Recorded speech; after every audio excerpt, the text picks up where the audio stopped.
самиот почеток, Маглешов, што би коментирале сега вие?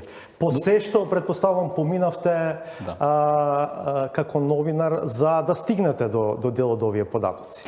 Ме радува што владата е респонзивна и што ете одговори по неколку дена консултации, но останува сепак впечатокот дека тоа можела да го направи предходно, бидејќи ние се обративме до владата уште на самиот почеток, каде што децидно владата во одговор до Агенцијата за заштита на правото за слободен пристап до информации од јавен карактер, можам да ви цитирам, вели станува збор за личен податок, не само за имињата и презимињата, туку и за делата. Тоа е тоа што владата и го одговорила на агенцијата.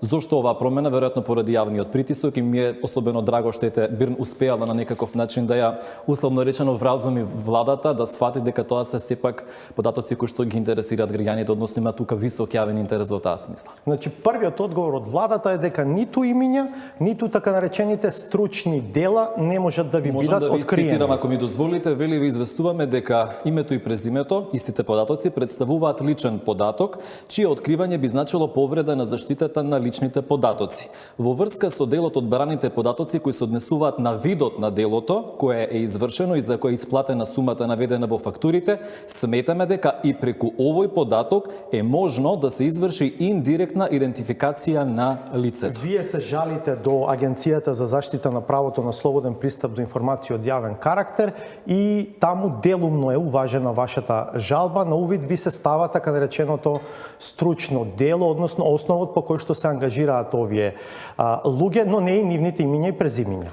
Така и ние останавме незадоволни на овој одговор од агенцијата која што постапува по нашето барање. Навистина сметаме дека нема никаква основа да се кријат имињата и презимињата, особено заради тоа што и во други ситуации кога ние знаеме да речеме колку добива поранешните советници во владата кои што исто така хонорарно беа ангажирани, па тогаш не беше проблем да речеме тој податок во смисла дека се повредува ничи личен податок. Меѓутоа ми се чини дека во овој случај владата и требаше малку повеќе време, не знам зошто, може би портпарол да го објасни, повторно да се преиспита кога веќе еднаш одлучила дека тоа се лични податоци. Што во меѓувреме се случило и како сега имаме да речеме промена во тој став, веројатно владата